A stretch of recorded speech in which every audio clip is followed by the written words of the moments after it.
it's my pleasure to welcome Karen Holtzblatt as keynote speaker for this invited talk at Kyra 2022.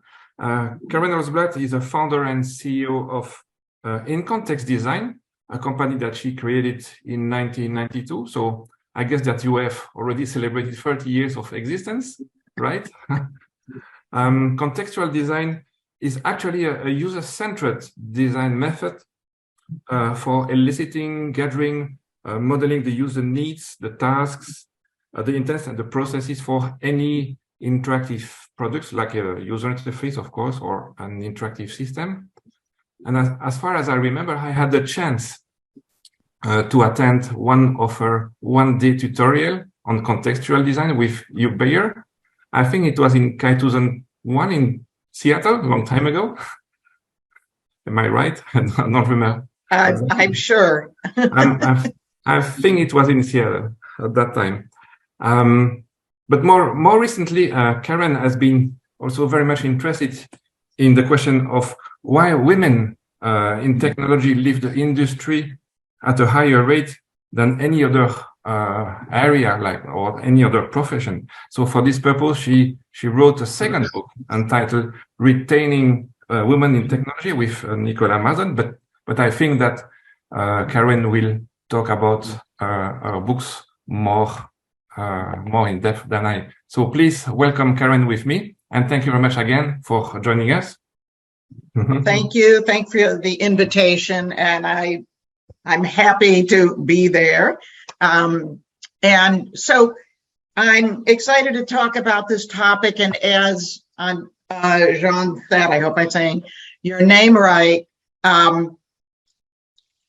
Most of my reputation has to do with the contextual design process, and which basically was founded, I think, in 1987. I went back and looked at some numbers because we're going to do a little history today.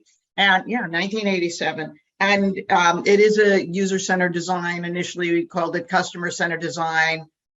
And you need to keep in mind that when I came into the industry, so we're talking a very long time ago, over 30 years ago, there was no anything. There was maybe usability as a word. It was all tail-end testing. 10 male designers would get, coders would get in a room. They'd say, this is cool, I'll make it up. It was green screen technology with some emerging forms. And they'd call in marketing and say, here, go sell this. And there was no idea that you should talk to users. There was no idea of going into the field in a systematic way to understand people's lives. So contextual design was created and iterated, if you would, with real design teams over many, many years, and has also moved in the history of the profession, methodologies, etc. And so you can see there's 3 books, and this one right here is the newest book that came out recently. Now, as happens when you're kind of known, people come up to you and they ask questions. And so one of the questions that people ask a lot is, well, how'd you get your idea? Where did contextual design come from? And as people are wont to do, they create new methodologies and little twists and what have you, and we're always in that conversation with folks. And so I thought it would be a really interesting topic to talk about the origins of contextual design and some of the ethical and diversity issues that we faced in order to give anybody who's designing processes for teams to have an idea of how that went. So that's what we're going to talk about today. Now, so contextual design, as I said, is a user-centered design process. It has 8 steps. And if you're not familiar with it, the first half is about requirements and design, about going into the field, interpreting the data, bringing the data together in a marketing view and using it for product ideation. I think it's important to understand, as it took a lot of people a long time to realize, is that contextual design is about figuring out what should we be making for the population that is within our business capability. It is not a tail-end usability technique. And that's important to know, because the biggest problem with the tail end technique of testing after you made it up is, well, where'd the idea come from? Now, once you have a large idea of where you want to go, you got to bring it down. So the second half of contextual design is about working out, well, what's that big view, storyboarding it, how to lay it out as a system structure with user interface patterns, and then mocking it up in paper, these days Figma, and testing it with users and iterating it, okay? And then we'll have visual design, or these days Agile, etc. So contextual design is a full front-end design process. And most methodologies, whether it's waterfall when we began or whether it's Agile now, don't have a really robust front-end design. But the bottom line question for us today is a little bit historical. Where did it come from? I want to remind you a little bit of some of the principles that are behind it and the notion of how, you may learn from our iterations and interventions and how we came up with different ideas if you're trying to design a process. So let's jump into it. And my hope is that there'll be time for questions. We will see. All right, now, core of contextual inquiry, which is the first step, and the core of contextual design starts with getting the right data. And it is qualitative data. When I said go out into the field and talk with people about what they do while they're doing it, this was not done. There might have been some anthropologists looking at things, but it was certainly not part of the practice. And so when you ask the question, where did your ideas come from? Sometimes I'll go, well, how can I answer that? I've been doing, in one form or another, qualitative research, understanding human behavior and experience since I was 10, watching all the kids dating and giving them coaching advice. So, I've been speaking from a stage from the time that I'm 13. So these, there's a certain amount of stuff that comes natural. Probably the first qualitative formal research I did was in my child psych class when I was observing little 3-year-olds pretending to be bats and understanding what was going on in the social dynamics, working also at the same time on application or implication. So from a qualitative research perspective, what we look for, what we care about is, what's the question? What's going on in a phenomena? Some phenomena catches our mind, catches our interest. We say, oh my goodness, what's going on? That's not real different than when I said, wow, what's going on with retaining women in tech, right? Because we didn't understand it. There was no research on it. And so there's a big question that starts. And then we have to say, well, how do we understand it? How do we get the data? What does it mean about the lives? And then how to improve them. So we need to kind of go back into the 70s and the 80s and understand that the state of understanding lives was trifold. When we learned, even in psych class, we learned philosophy issues, we learned what the psychology had to say, we learned what did it mean for parenting or change or what have you. Always we were thinking about what are the philosophical implications. So remember, this was a time of protests in the Vietnam War. We were challenging everything.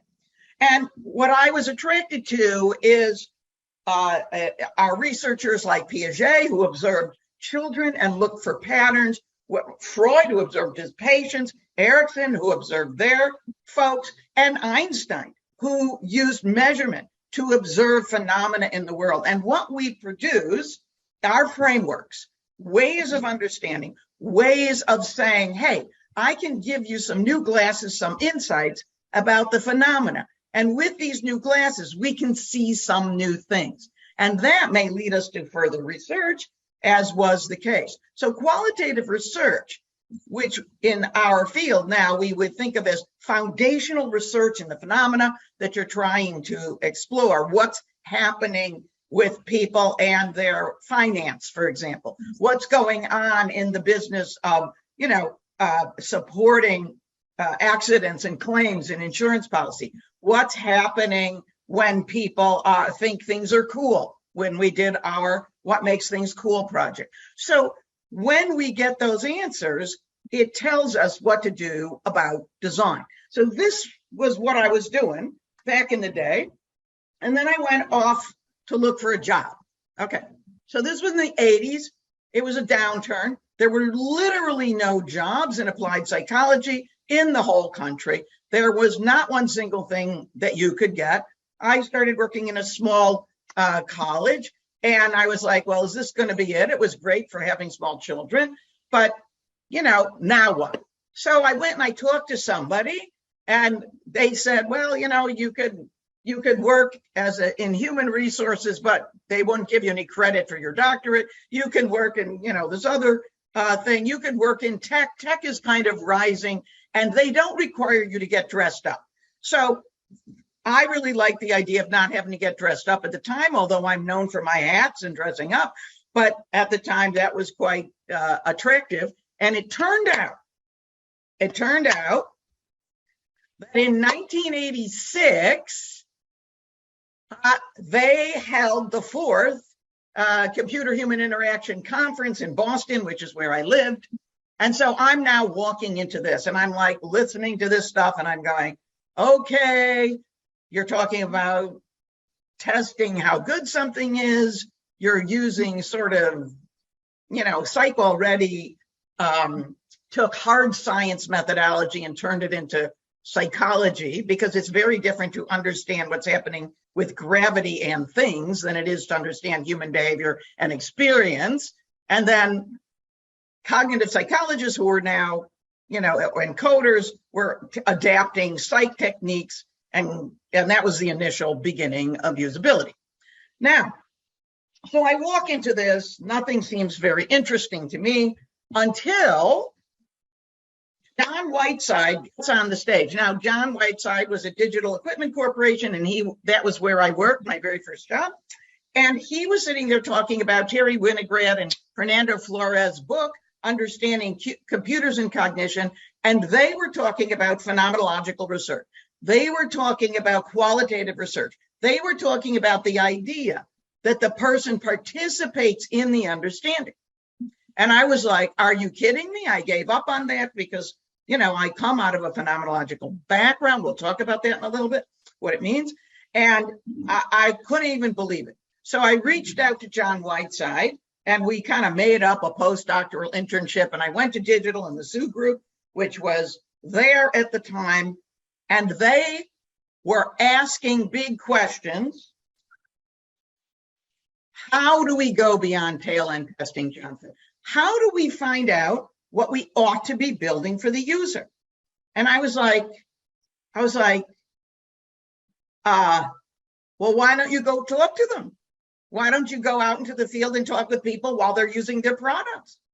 And that was like unheard of. And of course, remember, everybody's a developer at this time. There is no design. There's no, user experience. There's no user research. There's none of that, okay? And so I was like, wow, okay, here's a question. I can do this question. So the very beginning of Contextual Inquiry started at Digital Equipment Corporation, and its raison d'être is to figure out what we ought to be building, which for me meant, let's go understand the people who are using it, okay? So if we think about designing a practice or anything, we need to have a challenge. We have to start with a big question, and that's going to guide us as we go along. And all of the changes in contextual design have come about because of changes in the population, in the way we do things, which challenges and still leads us to the question, how do we figure out what we ought to be building? All right. So contextual inquiry, the field interviewing technique, was the very first step in the process. And now we're going to go take a little tour with some stories, and we're going to look at how things evolved a little bit. All right, so let's talk about contextual inquiry. I said I was going to talk about ethics, origins, and diversity. And the ethics issue came first and then drives all the way through contextual design in contextual inquiry. So contextual inquiry says, just to remind you, go out into the field in a one-on-one field interview, about 2 hours. You're going to get detailed information or observation about the practice that is your target for your product. And we are going to do it through a combination of observation and discussion, not just observation. but observation and discussion. This is at the core of the contextual interview. And yes, these days I'm going to write a new little monograph on remote CD. Yes, you can do it remotely. It's not as good. You should still be in the field. So, all right, so that's contextual inquiry. So the question is, where did it come from? Well, contextual inquiry is guided by 4 basic principles. The first principle is context, which says, go to the user, see the activity in situ. All right. Any kind of qualitative research, you have got to make your observations. So in this case, we need to go to the user. We need to see it in situ. And the very first paper I was ever an author on was with Whiteside Bennett, another mentor of mine, John Bennett. And they were writing about usability metrics because they were trying to measure stuff, okay? But the idea of context really appealed to them because I said, if you put people in a lab under conditions that you control, that's not going to be their natural interaction in the task or with the product. And this was surprising to them. And so in that paper, we wrote about the power of natural context versus a lab situation, which is at the core of looking for things that are going to be new as opposed to just fixes to what already exists. But contextual inquiry also has 3 other principles that tell you how to get the data. And this is driven by the ethical issues that emerged, during my education and what was going on. And so let's take a look at this. All right, so back in the day, back when I was in undergraduate school, there was no such thing as IRB. There was no such thing as caring about how we treated people when we were doing our research. The Milgram studies were asking people to shock people in the other room without any concern about what it was doing to the person who was doing the shocking. In that kind of a situation, somebody volunteers to be in the study. They put themselves under the control of the experimenter. And so they have effectively abdicated their power. It's very hard for them to say they don't want to do that anymore. Or how about the Stanford prison studies that did major damage to the people that participated, where people said they would be guards or they would be prisoners and took on the personas and did abusive things to each other. So I was doing research with kids. I was doing research with people. We were studying. Now, I learned about this in my psych classes because we were studying about how not to treat people. Now, one of the things we have to be cognizant of is that words matter. So if we call people subjects in our research, what we really mean is we are going to subject themselves. We are going to take power and subject them to our conditions.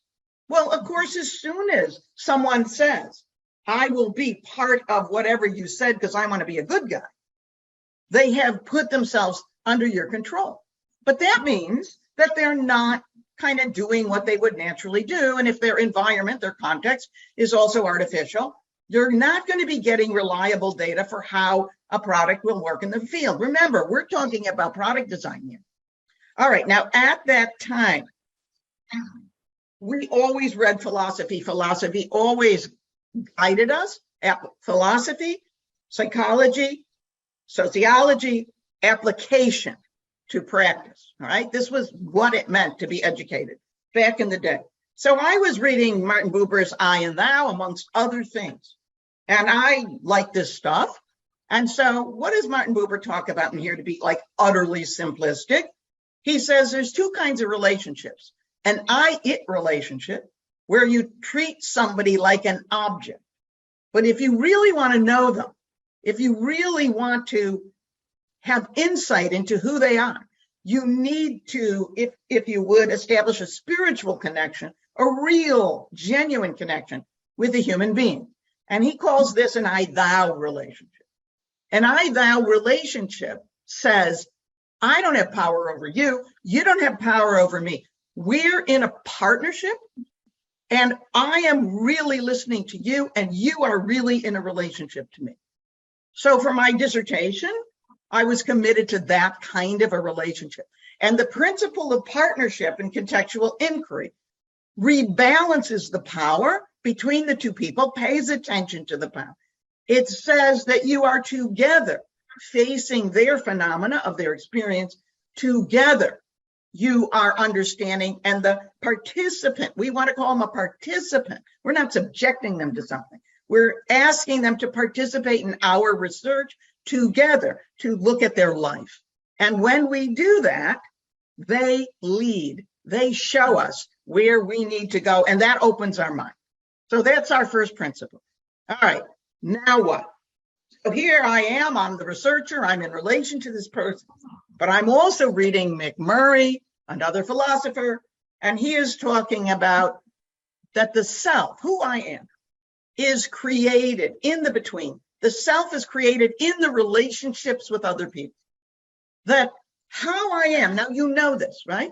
How I am in one relationship can be different than how I am in another relationship. Just like at a very kind of crazy level, my husband, who before he passed, I was with for 42 years. When we decorated the house, we had certain kinds of things that we liked. But Hugh Beyer, who was my business partner for over 30 years, when we decorated the office, no, we had different things. Who we are is in relation to the other person. What does that mean? That means I'm impacting them, they're impacting me, and our reality is in the middle. Our reality is in the middle. Well, geez, if I impact them too much, I'm not getting their perception. My data is going to be crappy, right? My preconceived notions, my attitudes, what I'm going to bring in is going to kind of mess things up. But whereas experimental research says standardize your interaction, fine, that's fine for some questions, but it also creates an I-it relationship. We don't flex to the other person. Now, so what does a phenomenological research position tell us? It says if we're going to be in the relationship, we have to account for our influence. We have to be cognizant of our influence, and we have to make sure that we don't walk away with our made-up understanding of what is going on. And so the interpretation principle came from the phenomenological, if you would, most important idea that we must be accountable for our impact on any situation. And if we want to truly understand lives, this is people, it's not gravity, okay? If we want to understand lives, then we need to make sure that if we have an idea of what's going on, that we share that interpretation so they can respond. So the second principle, or the third really, is interpretation, and it comes from this notion of accounting for yourself. And the way I did that in my dissertation is I had to include how the lives of the participants affected my own friendship relationships, and back again, how it affected the research. So a phenomenological perspective says, I have to be accountable for me. I can't just walk in there. Yes? Okay. But remember, all of this is also done as far as product goes in the need to be sure that the data we say we collected is indeed a reflection of the lives of the people. And then that leads us to another book that was influential on me, which was Kuhn and the whole notion of paradigms, and the whole notion that, you know, whether we call it Piagetian assimilation or whether we just talk about paradigms we hang on to, the world is flat, and we wait and we wait and we wait and we wait until the data is so overwhelming, we have to come up with a new framework. We have to come up with a new way of understanding. And I was like, well, we can't wait for all that. We really can't. In the moment, if we want the data, we have to do deliberate paradigm shift. And that's what the principle of focus is all about. We can, on purpose, change our assumptions in order to let in the user's reality, right? Instead of our preconceived notion. People are always wanting to throw out data. That's the 1 in a million user. And I always say to them, what are the odds that you're talking to the 1 in a million user? And then they look, you know, kind of humble, and they go, oh, 1 in a million. I'm like, right. So let's go find out. And this focus principle says, look at your internal cues. If you're dismissing the user's data, their experience, their behavior, it says probe, go find out what's going on. You on purpose listen for the no's in their nonverbals. If you say, I'm thinking you're thinking this, and they go, some people would think that means no. It doesn't mean yes. So we have to be committed to the no's. We have to be committed to challenging our assumptions, and that our whole point in being there is to open our ideas. All of this leads to much more reliable claims of data claims, but it also says this is how you treat people. And the idea of how to treat people ethically continues on into how we deal with the data. We have a principle that says no gossip. Once you interview someone, not only do you never share their name, but you don't get to talk about them. You don't get to roll your eyes, because that's going to carry into your interpretation of the data, how you treat other people, etc. No gossip, no eye roll. So if we take a look at it, the contextual inquiry practice says, hey, this is how we treat people. We have to be accountable for our bias. We have to challenge our assumptions. And that's the way we're going to get the best data. Okay? All right, so that's a piece on the beginning of ethics and where that came from. Now we got to deal with teams, because in product development, we are never working alone. There is no such thing as getting something out of the door all by yourself. Back in the 60s, 70s was kind of the last days of the garage inventors. And, you know, we're, especially as we're talking about technology that's bringing more and more humans into the interaction. It's not algorithms anymore. It's not green screens. It's not filling out forms. We are having to care about the human interaction with the product. And in the end, if the team doesn't internalize this data, and if the team doesn't have a shared understanding of what's going on, it's going to be a problem. Okay.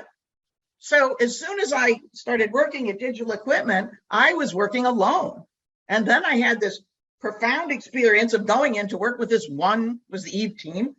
And we gathered data on version 1, and they were freaking out, jumping on table. Remember, this is all male developed. They were like, I don't want to know something isn't working. We already have version 2.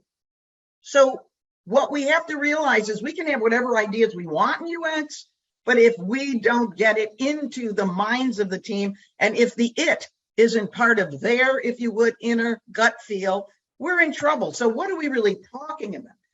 First and foremost, I found that if that team didn't have a shared understanding, both of the data, what it meant from a market perspective, and why we are pushing the design in a direction, you're going to produce nothing.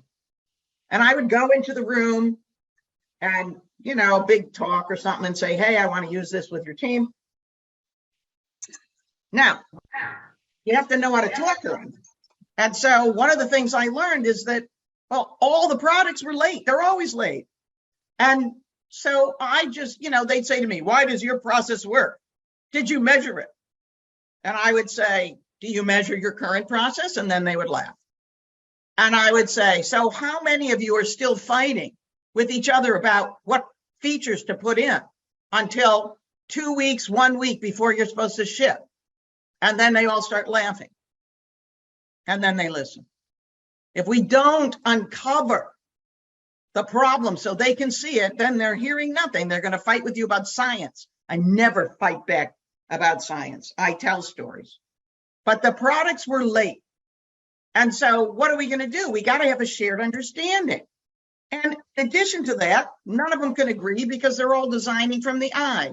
They are saying, I like this and I like that, and this is what I think we should ship based on themselves. We still have a lot of design from the eye today because people go home, they talk to their grandkids and their kids, and they say, oh, my kid likes this, so let's do that.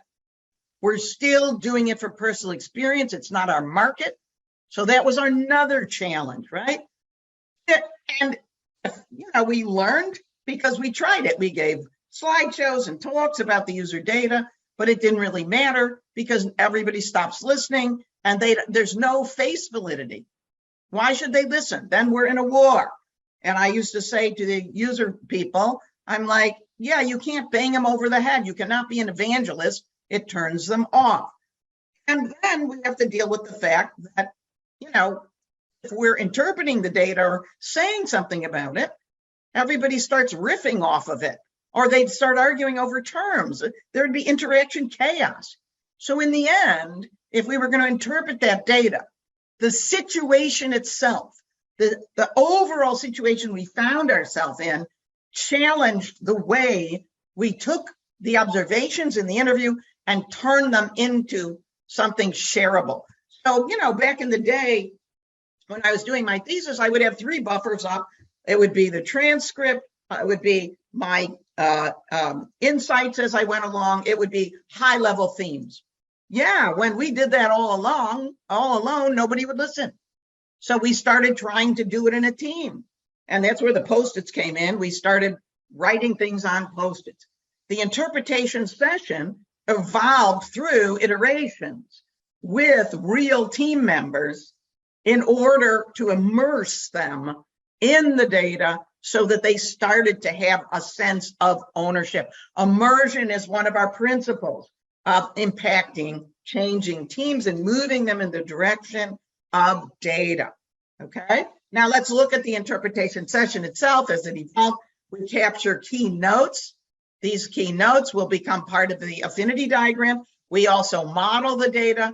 All of this data will be consolidated into a market view. But how did we run it? At the time, John Whiteside and the Sue group were studying meeting methods because part of what they thought was that people would interact better if they used better meeting techniques.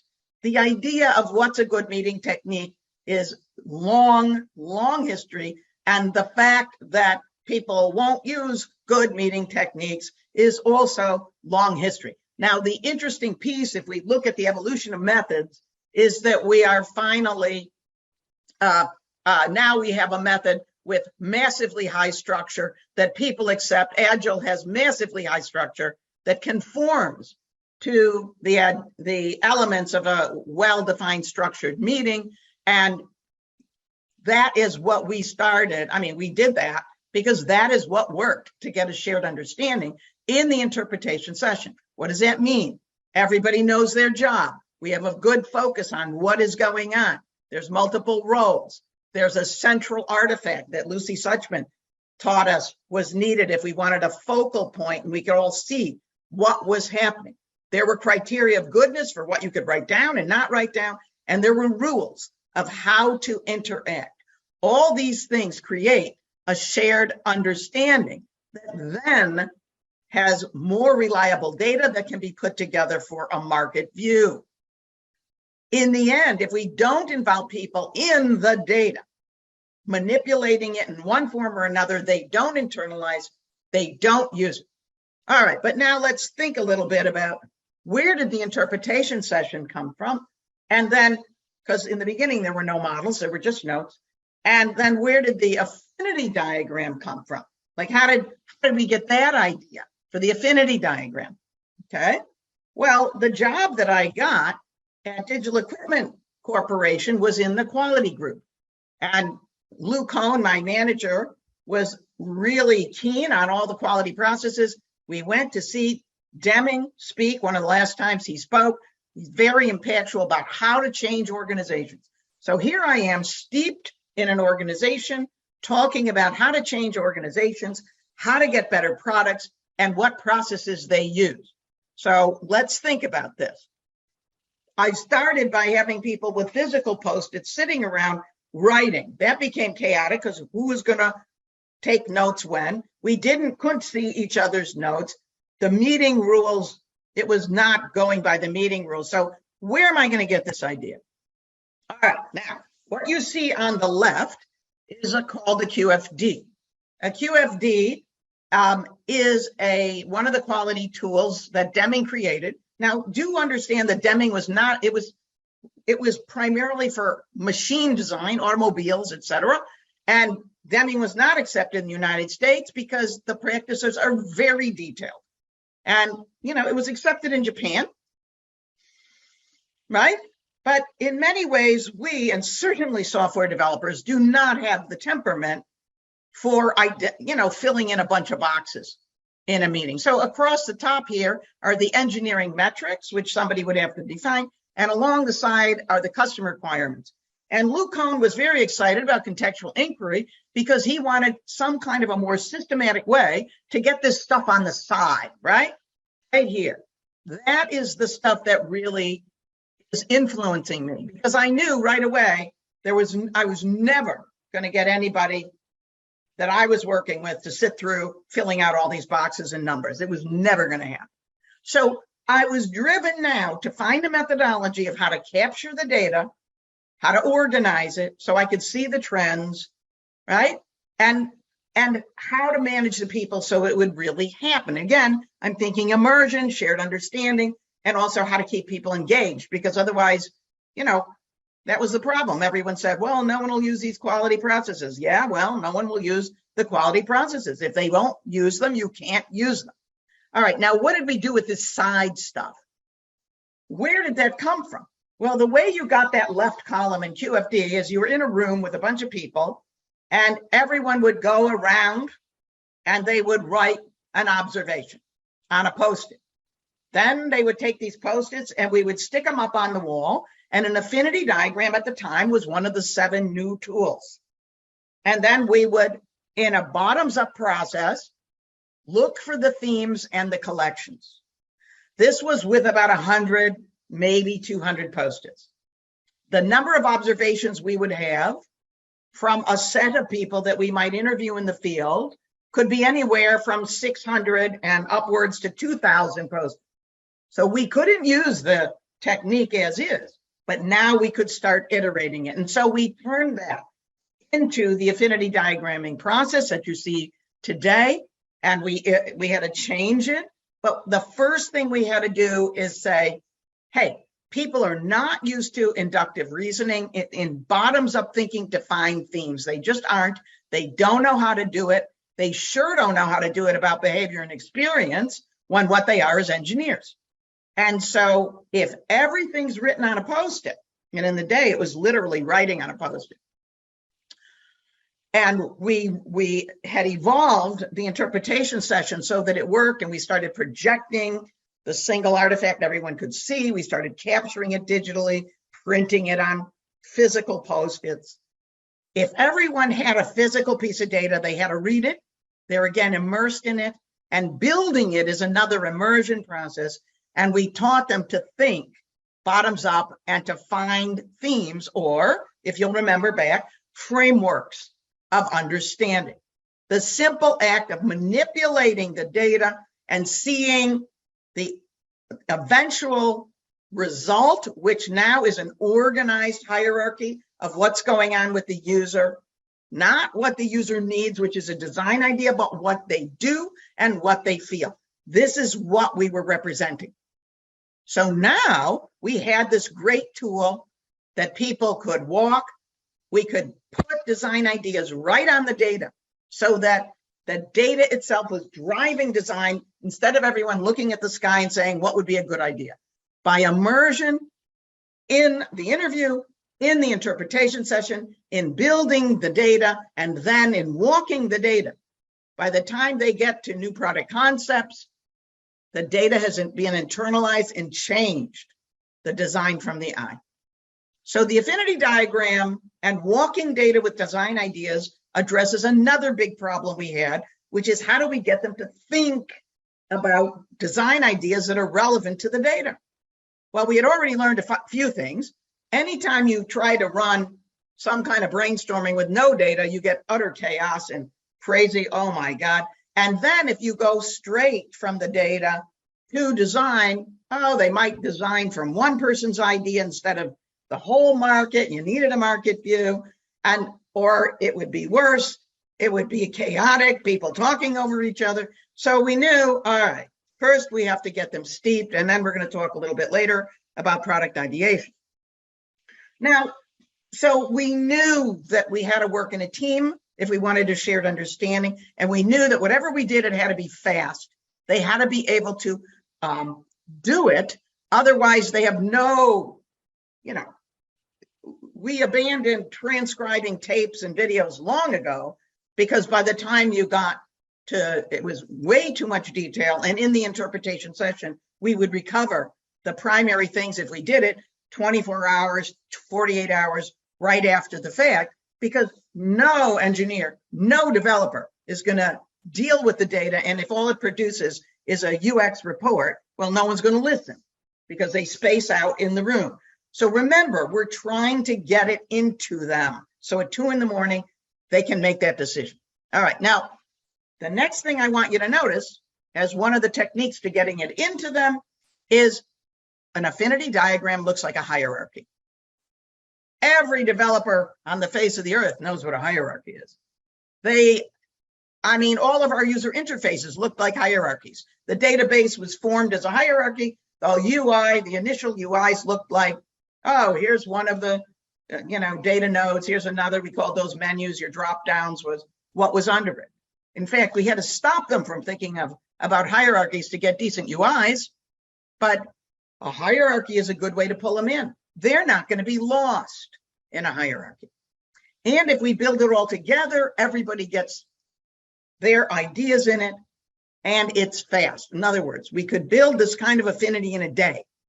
So remember, people talk about time, but they never mean man hours. Never talk about man hours. You talk about elapsed time. And so my smart people I was working with because now we're doing consulting as well, they would invite their teams, they would have pizza, they would have games, they would get everybody in to build the affinity. And the whole thing would be done. So it felt like, oh, that was fast. I could take a day. We don't have to count that there were 10 people in the room. We don't care. All right, so this idea, 2 ideas. One, using something familiar and then twisting it once you get it from some origin. And then the second, you got to pull them in. If you don't pull them in, you're dead in the water. Okay. So what are we saying? Another principle, build on what they already know, a hierarchy. Oh, well, we did that because we had another problem. What was our other problem? We wanted engineers to think about psychology. We wanted them to think about human behavior and experience. They don't know anything about any of that stuff. Not at all. We were not sending them to get a degree, and we were not only going to work with anthropologists because then it's not in the guts of the product managers and the engineers. So how do we get a way of thinking about data? How do we get them thinking about people in a way that will resonate with them? Well, one of the things engineers knew was about modeling. And you'll see that contextual design, both in the first book and the later book, as the models evolve, have a whole set of models. When I first tried to teach engineers in the first evolution of the CI/CD course, I tried to tell them what to collect, and they could not relate to it. They couldn't remember it. But it turned out that when I was talking to teams in the room, capturing the data in an interpretation session, I would also naturally jump up to the whiteboard, or it could have been a chalkboard, I don't even remember, and I'd start drawing pictures. I ended up drawing pictures to help me remember what was going on. Well, so when we said, what should we do? We said, well, why don't we just turn those pictures, Karen, that you were always drawing, systematize them, and then we'll give them models. I mean, certainly they could understand the sequence diagram because that's just a task, step, step, step, step, step. They could understand an artifact because that's a thing. What about the rest of the stuff? And so we had secrets. They sure knew about data flow diagrams. How do we represent people interacting and the roles they play? Hey, does that look familiar? Does that look familiar? That's a flow model. That's the flow model that was in the first book. And it looks a little bit like a data flow diagram. But we say, you represent the insides of the system. Let's use that idea to represent human behavior and experience. And so models were born because engineers understood models. And when we faced the question of how do we represent the system from the person's point of view, how do we keep the system coherent? How do we make sure that when they're thinking about things, they don't think in hierarchies of the database coming up. They think about what the user the coherent activity of a user in what we now had screens, in each screen. And aha, what came into being, that's a system architecture underneath. This is a high-level view of user environment diagram, which is talking about how a user is in each of these places. What is the functions under these places? How do they move? Now we're talking navigation from place to place to keep the UI coherent. So we take what they know and we twist it. And similarly, when we tried to get them to do redesigned sequence models, that didn't work because it was textual. So we borrowed from filmmaking, and that's where storyboards came from in our process. So the other thing you can see is the different pieces of CD came in at different times. The order changed. At first, it was just go to the field and, interpret the data, but maybe not build it. Somewhere along the line, I had met Pella N and Kim Madsen from Aarhus University and learned about paper mock-ups and taking those into the field. And I was like, yeah, that's good. Let's just do that too. So eventually that stayed, but we had to do some other things to keep things coherent and still using and pushing the data along the way. So what are we saying when we design things? Steal and twist, and then evolve them. As the team and the tech and the methodologies and evolve, you have to reinvent and iterate with real teams. You don't sit around in a room thinking what they should do. You're not going to get anything anyone is going to be willing to do. And that is what happened when the whole configuration of our field changed, because eventually it wasn't all engineers. Eventually it wasn't engineering product managers. Now we still have a lot of that, but we started to have real user researchers. We started to have university programs. We started to have design. Oh my God, what's that, right? We started to have completely different ways. We started working with, when we worked with companies, we had to work with librarians, we had to work with nurses, we worked with domain specialists, we worked with people who knew nothing about psychology and nothing about engineering.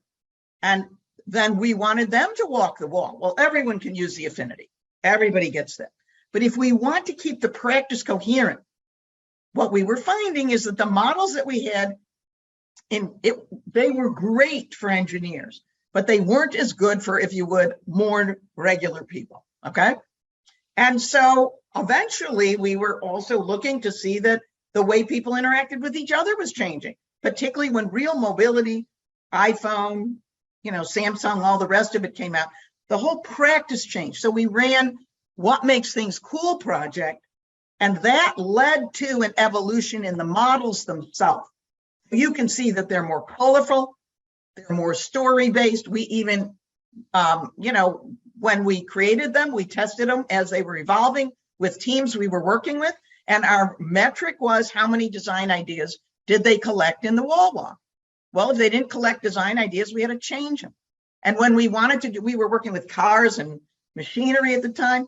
We wanted to deal with the fact that they had to do, kind of a, not visual design so much as the, I'm blanking on the word, at the industrial design, right? Making it beautiful. So we collaborated on that sensation board. We invented that with our GM, General Motors team. All of the things we're doing to make sure that people will use it, and it's representing the evolution, including the evolution of how to use the data to drive into the different methodologies, including Agile, okay? So what we're learning is that we are committed to getting the best data. But if we want that data used, if it doesn't get into the mind and the practices of the team, nothing happens. Every other step in contextual design is about managing the team. If you do not manage the team, I don't mean manipulate the team. I mean involve the team, deal with their idiosyncrasies, make them powerful to learn how to do this practice. Make sure that everybody participates. People often want to change methodologies when they don't like it. They think they don't like it. Adults get overwhelmed if they don't know what to do. Adults go, I don't know what to do. People respond, for example, very differently to the affinity diagram. Some people are overwhelmed by a million post-its. Some people can put them up like this without label. Some people excel at labeling. Some people know how to structure it. Some people, once it's got a preliminary structure, can really do it well. If we responded to each one of those individuals and said, I'm going to change the process because this one person doesn't like it this way. So we don't do that. We want the team brain. We want the whole brain. And we had to develop ways of making sure that they understood they wouldn't know what to do in the beginning. We had to help them to accept that they'd get better over time and they'd have different skills. Everyone loves the affinity diagram. And we would say, trust the process. Because if you structure that process enough, everyone can do it because you are guiding them each step of the way. For adults to accept anything, they need to feel competent, and they need to feel competent fast. Otherwise, they're going to talk methodology all day long and fight about it, and nothing will get done. All right. So how do we do it? It's a sneak attack. I'm big on sneak attacks. If you read my book on retaining women in tech, first we get the data. We figure out how to turn that data into something that represents the market, and we make sure that the team is immersed every step of the way. But then, if we want to create practices that work, we have to find one, we have to twist it, we have to iterate it, and we have to make sure it works, like the ones that I've been sharing with you today. And then last, we have to know what the team will tolerate. It does not matter if something is an nth degree better, if only you would. If no one will do it with you, it does not matter.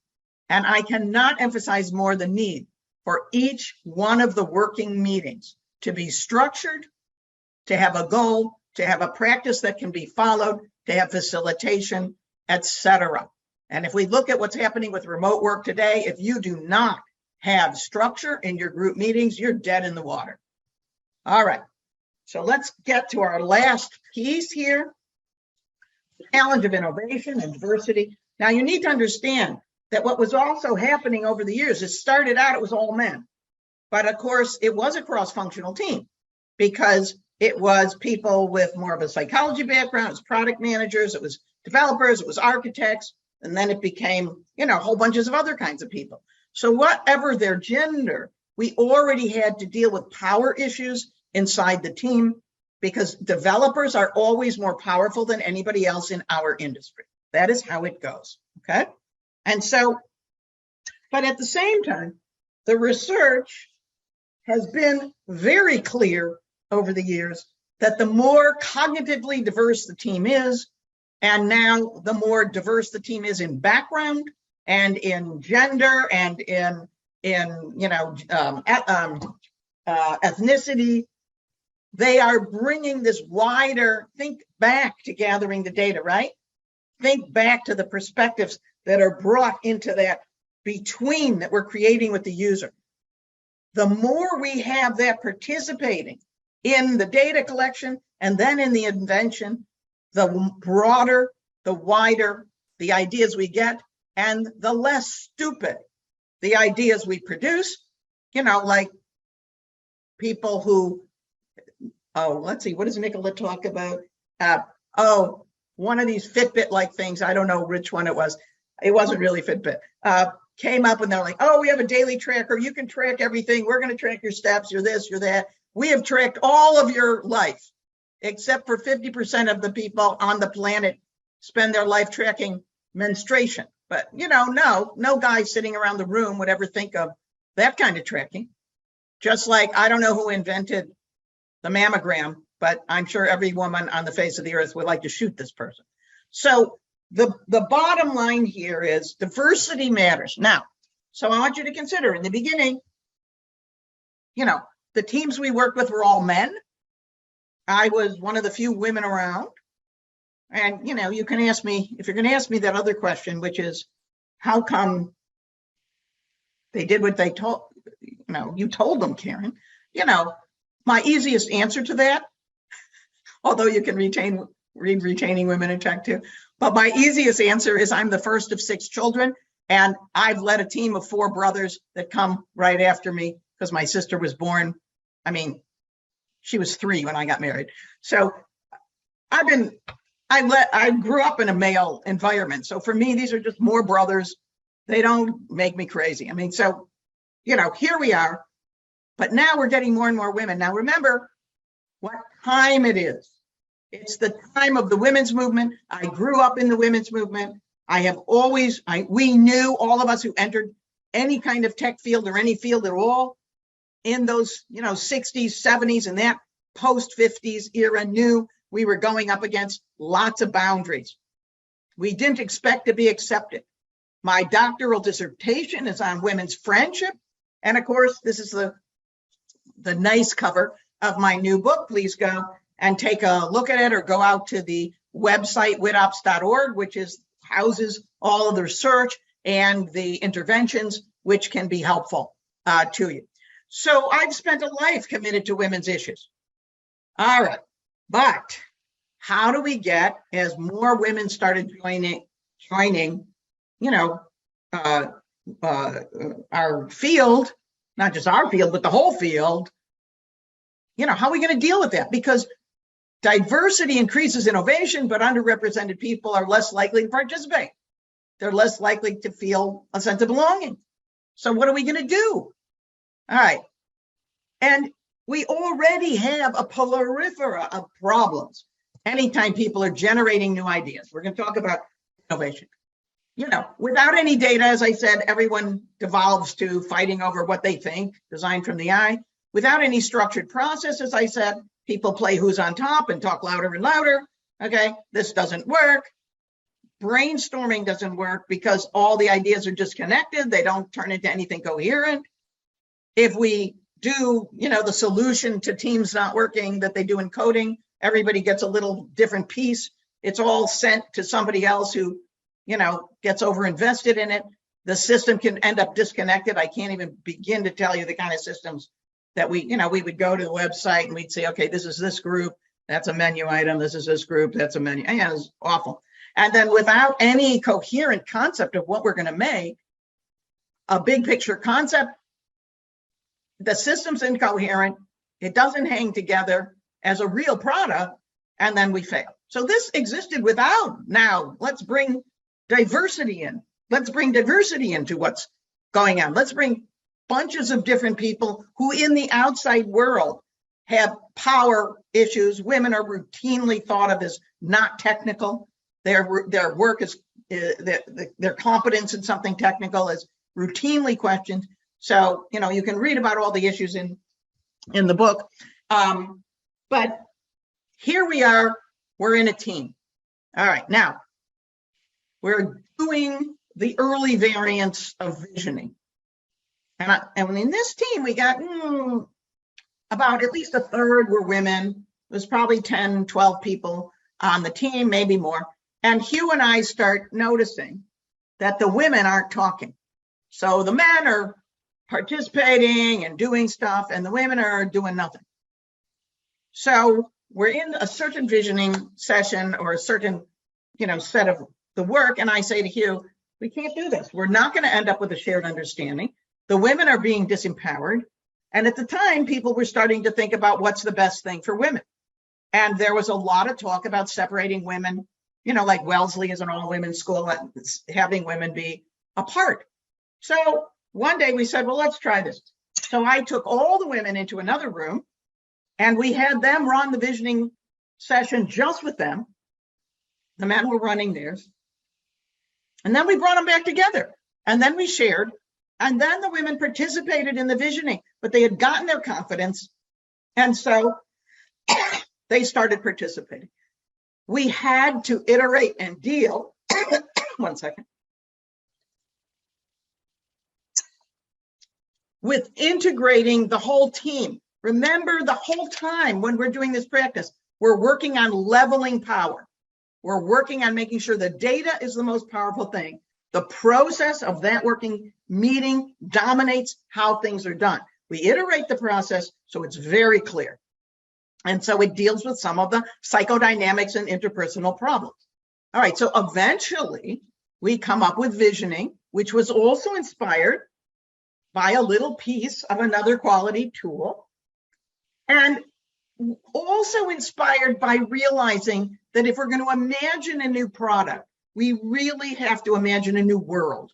We have to imagine what the new world will be like if we introduce technology. Because of course, back in the day, there wasn't technology. We was really introducing technology. And now we say if we introduce new technology, okay? And so you can see that it turned into a storytelling process, because innovation and creativity comes better from storytelling, which connects things, and it connects it to everyday life. It's not just screens. It's about how people will interact both physically and through the system. And so we have one person, you can see David Rondeau, my wonderful design chair and collaborator there, drawing on the board. You can see that they walked the Affinity before we started, and you can see there's a semicircle, well, you don't see everybody, of people that are around him. And this was also inspired, I don't know if you know about this, by spooky Halloween stories. And this is apropos, it's nearly Halloween. I don't know if when you were a kid, one person would start a scary story and the next person had to build on it and the next person had to build on it, and you would try to get it scarier and scarier. So that was one of the rules of engagement. We started with lists of key issues that we got from the data. How did we gather those? In round robin. So every single person got a turn to say one thing. That meant no one can dominate. Then we did a list of hot ideas. How did we collect those? Round robin. Every single person got to say their big idea that we might work on. Then we took those hot ideas, we grouped them into themes, and we said, all right, you can see this was a purchasing vision.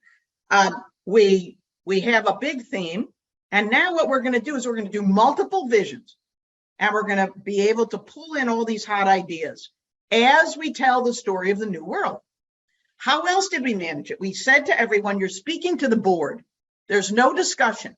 Just like our Halloween story, you throw in your idea, David draws it, and then we go on and the next person speaks, and there's a facilitator, and the facilitator is watching. And sometimes the facilitator would say, all right, you've added 3 things, so I want you to be quiet for a while. Who else wants to speak? So we'd actually modulate how people were building these ideas deliberately, okay? And everybody respected it because that was the rules. We wanted to get all the voices. Now, in one of those sessions, we noticed that there were a bunch of women, and the women, and we said, this is the origin of these rules. They would ask a question. How should we handle this? Now, that is not speaking to the board, but that is not offering a design idea. That is a powerless position, because we don't want to work on that be helpful thing. We want to go, what's your idea? Throw it in there. Don't be afraid, okay? We created a safe space on purpose with rules of engagement. So we had to teach people, you don't get to ask questions, you got to provide solutions. And so we made that a rule. That's one of the rules. And so that is how we evolved the structure. And by having visions, a set of visions, we were creating a shared understanding, but now with all voices heard. So you have to be thinking about ethics, how people treat each other, how people interact, what will work with them, if you're going to get the data into the product design concepts.